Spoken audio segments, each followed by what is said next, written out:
So guys 3-3 result रहा और I think fair result है। अगर आप मेरे से पूछे तो फेयर रिजल्ट है और यही एक्सपेक्टेड था कि एंड टू एंड गेम देखने को मिलेगा आपको। Pep versus Xavi, master versus student, possession battle.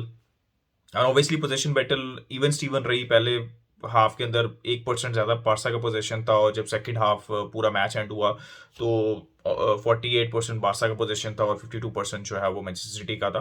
तो पोजीशन बैटल थी और दोनों टीम ने बेहतरीन, आई थिंक बेहतरीन खेला दोनों टीम्स ने। लेकिन क्या ये फेयरवेल गोल्स थे सब प्लेयर्स के? ओबामेंग ने स्कोर किया, ही माइट बी लीविंग। डिपे ने गोल स्कोर किया, he might be leaving. Frenkie de Jong ने गोल स्कोर किया, हो सकता है कि Frenkie de Jong might be leaving also. तो ये एक इंटरेस्टिंग फैक्ट था इस मैच में। जस्ट मतलब सिर्फ मैं मेंशन करना चाहता हूँ, ये नहीं कह रहा कि Frenkie de Jong might be leaving. यार अच्छी चीज ना, यार इतने ज्यादा प्लेयर पार्सा ने तो अपनी पूरी लाइनअप चेंज कर दी। राइट, पूरी कीपर से लेकर फॉरवर्ड तक सारे प्लेयर्स जो है वो सब्स्टिट्यूट हुए। तो एक एक प्लेयर के ऊपर बात करना बहुत मुश्किल हो जाएगा, लेकिन की एरियाज के ऊपर हम बात कर लेते हैं। यस, बारसा ने कुंडे से स्टार्ट किया। पीके और कुंडे की थी राइट बैक के ऊपर। अच्छा, सबसे पहला की पॉइंट किया है कि बारसा ना प्रॉपर 4-3-3 फॉर्मेशन में खेल रही थी। Sergio Roberto was not playing as a traditional right back जो कि राइट सेंटर बैक रहता है, जो कि हमने अक्सर देखा है। He was playing as a pure right back जो कि आगे रन्स बना रहा था और जिसको फ्रीडम था। ठीक है, same goes for Jordi alba जो कि लेफ्ट से। तो बारसा पहला पॉइंट ये कि बारसा प्रॉपर 4-3-3 फॉर्मेशन के अंदर खेल रही थी। अच्छा, सर्जियो रोबर्टो की गेम इतनी अच्छी थी, रीजन क्या थी? सबसे पहली बड़ी बात है कि इसकी रीजन क्या है कि सर्जियो रोबर्टो की गेम, क्योंकि सर्जियो रोबर्टो की आई नो डिफेंसिव एस्पेक्ट्स में कुछ गेम्स, कुछ पार्ट्स के अंदर ही वाज वेरी गुड, लेकिन उसकी जो एबिलिटी है वो फाइनल थर्ड के अंदर है। जैसे उसने he was able to find Depay for his goal, right? तो उसकी एबिलिटी या फिर बॉल के साथ रन करना, लिंकअप प्ले करना, ठीक है, अटैक वाइज उसकी एबिलिटी है। बिकॉज मतलब मिडफील्डर है ना, तो उसकी नेचर है, नेचर के अंदर है अटैक अटैक करना या बॉल के साथ ड्रिल फॉरवर्ड करना। लेकिन उसको इतना फ्रीडम क्यों मिला हुआ था, क्यों इतना अच्छा खेल रहा था? उसकी रीजन है कुंडे। मैं सिर्फ ये चीज मेंशन करना चाहता हूँ कि कुंडे ने 2 दफा बॉल की वे की, जिसमें से एक तो बहुत आसानी से गोल हो सकता था और बारसा वहां पे बच गई। तो सबसे पहले तो मैं ये बात बता दूं, लेकिन कुंडे का ना ओवरऑल गेम बहुत अच्छा था और बहुत डिसेंट था और पहला मैच था सिर्फ। तो आई think it was very good. Roberto को फ्रीडम पता क्यों मिल रहा था, जो कि मैं बार बार कह रहा हूँ, पिछले 6-7 साल से कह रहा हूँ कि यार जब आप लंगले और पीके खेल रहे होते हैं ना, तो रोबर्टो विल नेवर वर्क। या राइट बैक के ऊपर जो ऑफेंसिव राइट बैक है या लेफ्ट बैक के ऊपर जो ऑफेंसिव लेफ्ट बैक है, that will never work. Why it was working, मैं ये नहीं कह रहा कि हो सकता है, बिल्कुल नहीं कह रहा कि आप राइट साइड के ऊपर हमेशा रोबर्टो को ही खिलाएं। मैं बस सिर्फ ये समझाने की कोशिश कर रहा हूँ कि why Roberto was able to have that freedom. क्योंकि कुंडे के पास बॉल प्लेइंग एबिलिटी है, उसके पास टैकलिंग एबिलिटी है, उसकी पोजिशनिंग अच्छी है, लेकिन सबसे जरूरी चीज उसके पास पेस है। 2-3 ओकेजन्स के ऊपर स्पेशली एक दफा जब बॉल बाहर चली गई थी, लेकिन ना कुंडे को पता था ना फोर्डन को पता था। कुंडे पीछे से आके बॉल जो है वो फोर्डन से उसने रिकवर कर ली। इसका मतलब यह है कि पेस जो था वो बचा रहा था। ठीक है, वो कुशन प्रोवाइड कर रहा था, एक एक्स्ट्रा कवर प्रोवाइड कर रहा था वहां पे रोबर्टो के लिए, और दैट वाज कुंडे, राइट? पीके की बात की जाए तो यार सबसे अच्छी दूसरा जो की पॉइंट है ना, वो मैं ये कहना चाहता हूँ कि बारसा ने शुरू के 30 मिनट बेहतरीन खेले। ऐसा नहीं है कि सिटी की टीम हल्की थी। आई नो उनके बहुत से मेन प्लेयर्स नहीं खेल रहे थे, लेकिन ऑब्वियसली बारसा की भी प्योर स्टार्टिंग 11 नहीं थी। लेवेंडोस्की नहीं खेल रहा था, पेड्री नहीं खेल रहा था, राहुल, ये जो 3 इंपॉर्टेंट बारसा के प्लेयर्स थे, ये तो पूरे मैच के अंदर ही नहीं खेले। जो कि अच्छी बात है कि उनको रेस्ट मिल गया, जो कि मिलना भी चाहिए था, और ऑब्वियसली लालिगा का मैच आगे इंपॉर्टेंट है। लेकिन अगर अब गेम स्टार्ट हुई है तो बर्नार्डो खेल रहा था, फोर्डन खेल रहा था, जूलियन अल्वारेज खेल रहा था, महारेज खेल रहा था, डियाज खेल रहा था, वॉकर खेल रहा था, कैल्विन फिलिप्स खेल रहा था। तो ऐसा नहीं है कि उनके ऑब्वियसली जो स्टार्टर्स रहते हैं मोस्टली वो नहीं खेल रहे थे, लेकिन बहुत अच्छी टीम खेल रही थी सिटी की। सबसे अच्छा की पॉइंट या सबसे अच्छी बात बारसा की ये कि शुरू के 30 मिनट्स उन्होंने डोमिनेट किया। Possession, press, chance creation, everything they dominated. और उसके बाद 30 मिनट्स से लेकर एंड तक it was an even Steven game. लेकिन ये सबसे ज्यादा जरूरी चीज है। आप अगर वर्ल्ड क्लास टीम्स को देखें, आप लिवरपूल को देखें, सिटी को देखें, आप किसी को भी देख लें, आप बायर्न को देख लें, वो शुरू बहुत अच्छी इंटेंसिटी से करती हैं। ठीक है, क्योंकि आप शुरू के 20-25 मिनट में मैच हार सकते हो अगर दूसरी टीम की इंटेंसिटी आपके साथ आपसे ज़्यादा है। आप कम बैक करना बड़ा मुश्किल हो जाता है। आप कर सकते हो लेकिन मुश्किल हो जाता है। This is what Barca has to do. एक तो इंटेंसिटी के साथ गेम स्टार्ट करना और दूसरा सबसे ज़रूरी चीज़ ये है कि उस इंटेंसिटी को 90 मिनट्स तक मेंटेन करना। अब इसके अंदर सब्स्टिट्यूशंस इतनी ज़्यादा थी और अवेलेबल भी थी, आप कर भी सकते थे। तो वो जो मेंटेन करने वाला पार्ट है वो तो हम अगले मैचेस में देखेंगे। लेकिन शुरू के जो 20-25 मिनट है, बार्सा के लिए ब्लूप्रिंट होना चाहिए कि this is how you have to start the games all the time. अच्छा, बार्सा का एक और की पॉइंट, थर्ड की पॉइंट ये है कि बार्सा ने फ्रैंकी डियोंग को इस बार लेफ्ट साइड के ऊपर खिलाया और राइट साइड के ऊपर कैसी को खिलाया। कैसी का बहुत अच्छा गेम था। अब ये बार बार मैं ये एस्पेक्ट मेंशन करता हूँ कि कैसी की बॉल प्लेइंग एबिलिटी तो बहुत अच्छी है, लेकिन एक एक्स्ट्रा चीज वो प्रोवाइड करता है मिडफील्ड के अंदर, वो फिजिकलिटी। आपने बहुत दफा देखा होगा कि वो बॉल को अपनी फिजिकल प्रेजेंस से गार्ड कर रहा था और बहुत अच्छे तरीके से गार्ड कर रहा था।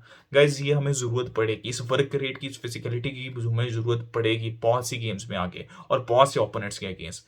तो कैसी, आई स्टिल थिंक बहुत अच्छा है कि उसको एक पूरा मैच 60 मिनट्स स्टार्ट मिला। अब एक और की पॉइंट मैं बताना चाहता हूं आपको। Frenkie de Jong normally right side के ऊपर खेलता है और वो पेड्री जो है वो एडवांस होता है और फ्रैंकी जो राइट साइड से थोड़ा सा डीप खेल रहा होता है। लेकिन इस बार कैसी एडवांस था, लेफ्ट साइड के ऊपर फ्रैंकी खेल रहा था लेकिन वो डीप खेल रहा था। इसका मतलब पता क्या? इसका मतलब वही है जो मैं आपको फ्रैंकफर्ट की गेम से लेकर अब तक समझाना चाह रहा हूं। उसका मतलब ये है सिंपल कि Busquets need a Frenkie de Jong type of player. समझ रहे हो मेरी बात? आपने लिंकअप प्ले देखा, आपने 1-to-1 देखा फ्रैंकी और बुस्केट्स का।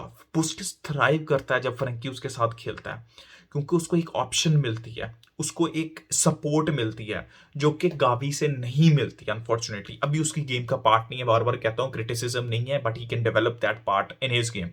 लेकिन आप मेरी बात समझ रहे हो कि मैं क्या कहना चाह रहा हूं? फ्रैंकी या तो उसकी जगह बर्नार्डो आए, नहीं तो फ्रैंकी इस स्क्वाड में रहते हुए फ्रैंकी, अगर आपने बुस्केट्स को खिलाना है तो उसके लिए फ्रैंकी बहुत जरूरी है। बुस्केट्स का बेहतरीन गेम था, फ्रैंकी डियोंग का बेहतरीन गेम था और वो बहुत क्लोज खेल रहे थे एक दूसरे के साथ। अगर आप, ये सबसे की पॉइंट है इस मैच में कि वो बहुत एक दूसरे के साथ खेल रहे थे। दूसरे बाकी की पॉइंट्स तो हैं नाकी पैना। जैसे बहुत से लोग कहते हैं कि यार टर स्टेगन के ऊपर उसको स्टार्ट करना चाहिए और मैं बार बार आप लोगों को यही कह रहा था कि गाइस ऐसे नहीं हो सकता। सबसे पहले आप उसको, उसकी बॉल प्लेइंग एबिलिटी आपको देखनी है, ठीक है? स्लोली स्लोली आपको इंटीग्रेट करना है। आप उसको कोपा डेल रे के मैच, अच्छी बात है इसमें उसको स्टार्ट कराया गया, उसने बहुत बड़ा हाउलर मारा। बॉल डिस्ट्रीब्यूशन कहीं जगह उसकी अच्छी थी। सबसे जरूरी चीज बार्सा के सिस्टम, जैसे मैं बार बार कहता हूं, आपने देखनी है कि बॉल डिस्ट्रीब्यूशन कैसी है एक कीपर की। बॉल डिस्ट्रीब्यूशन कुछ एरियाज में उसकी साइडवेज बॉल डिस्ट्रीब्यूशन अच्छी थी, लेकिन जो मिडफील्ड के अंदर वो बॉल डिस्ट्रीब्यूशन कर रहा था उसमें गलतियां करता है, जहां पे टर स्टेगन भी गलती करता है। लेकिन यार ये एक्सेप्टेबल नहीं है जिस तरह उसने ऑब्वियसली बॉल गिव अवे की और जूलियन अल्वारेज का गोल हुआ, दैट इज नॉट एक्सेप्टेबल। इस लेवल के ऊपर एक्सेप्टेबल नहीं है। बट पहला मैच था, नर्व्स होती हैं, तो आई थिंक जो क्राउड था वो भी उसको चेयर कर रहा था और हमें उसको सपोर्ट करना भी, उसको और गेम टाइम देना है। और जो हमारा थर्ड गोलकीपर था वो दुनिया के दुनिया के सबसे बेहतरीन मिडफील्डर को नटमैक कर रहा है यार। कमाल है यार, बारसा के कीपर भी, जो स्वीपर कीपर होते हैं ना, that's why I love sweeper keepers यार, बेहतरीन होते हैं यार स्वीपर कीपर्स। यार बारसा का ऑल इन ऑल गेम बहुत अच्छा था, ठीक है?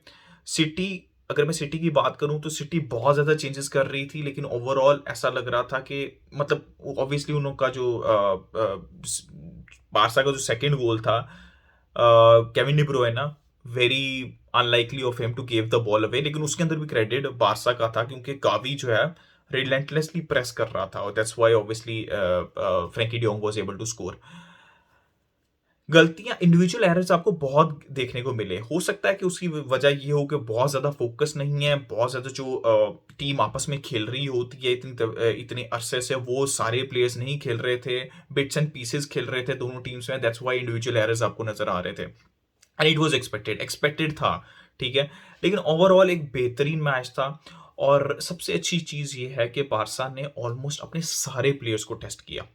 बाल्डे को, रफीनिया की इतनी अच्छी गेम नहीं थी but it was okay. Aubameyang की अच्छी गेम थी। अनफॉर्चुनेटली ओबामेयांग को जाना पड़ेगा। वो love I would have loved him to stay, लेकिन उसको अनफॉर्चुनेटली जाना पड़ेगा because that's the only financial way out for Barcelona. Depay को भी आई थिंक इवेंचुअली जाना पड़ेगा। डेम्बले को भी रेस्ट मिला, अच्छी बात, बार बार कह रहा हूँ कि डेम्बले को रेस्ट मिला, एक की पॉइंट की है, पेड्री को रेस्ट मिला, आपके पास लेवेंडोस्की को, अराहो को, क्रिस्टनसन को भी ऑलमोस्ट रेस्ट मिला, एंड पे उसने पेनल्टी गिव अवे कर दी। तो guys all in all I think it was a very good practice match इसको मैं कहूंगा, बिकॉज जब जहाँ आपके सारे प्लेयर सब्स्टिट्यूट हो जाते हैं, इसका मतलब यह है कि आप, इवन सिटी के लिए भी it was a very good practice match, क्योंकि आपको सीजन के बीच में एक मौका मिल गया बाकी प्लेयर्स को टेस्ट करने का, राइट? आपको देखने का मौका मिल गया कि यार कौन कितने पानी में, and eventually you can use कब किस टाइम पे आप उन प्लेयर्स के ऊपर रिलाई कर सकते हैं। तो दोनों टीम्स के लिए एक अच्छा मैच था, बेहतरीन मैच था व्यूअर्स के लिए, एंड टू एंड गेम देखने को मिली, आपको गोल्स देखने को मिले, आपको बेहतरीन एबिलिटी, बेहतरीन मिडफील्ड बैटल देखने को मिली आपको। तो मिडफील्ड बैटल सबसे ज़्यादा जो मैं एंजॉय किया ना, वो मिडफील्ड बैटल एंजॉय किया। एंड याके पैना को थोड़ा सा वर्क करने की ज़रूरत है, बिकॉज जो रॉड्री का शॉट लगा था, that was also not that good, right? एक तो आपने ऑब्वियसली बॉल प्लेइंग स्किल के अंदर आपने बॉल जो है वो हाउलर पहला तो हो गया, दूसरा भी होने लगा था, जूनियर अल्वारेज ने ऑब्वियसली बहुत बड़ा मिस किया वहां पे। तो दो हाउलर ऑलमोस्ट थे। आई नो शॉट तेज थी वो रोड्री की, बट कीपर इस लेवल के ऊपर आपको सेव करने हैं, तो दैट्स वाई जब people call for the head of टर स्टेगन, आई ऑलवेज से कि भाई पहले देख तो लो कि कौन कितने पानी के अंदर है, और then you can always call for the head of some other player. तो अभी तो यही लग रहा है कि ter Stegen is the undisputed starter. Obviously Inaki Pena को बहुत मेहनत करनी पड़ेगी to make his way into the team, लेकिन अच्छा है, सबसे अच्छी बात है कि अच्छा है कि सब प्लेयर्स को जो है वो मौका मिला, और बहुत से प्लेयर्स पे हमें अच्छी performance, Kounde, I am really looking forward to, भाई कुंडे को रजिस्टर कर लो यार। एक अच्छी चीज ये दिखी कि कुंडे जिस तरह खेला ना, स्पेशली सर्जियो रोबर्टो के साथ, अच्छा सर्जियो रोबर्टो अच्छा दिखा क्योंकि कुंडे खेल रहा था।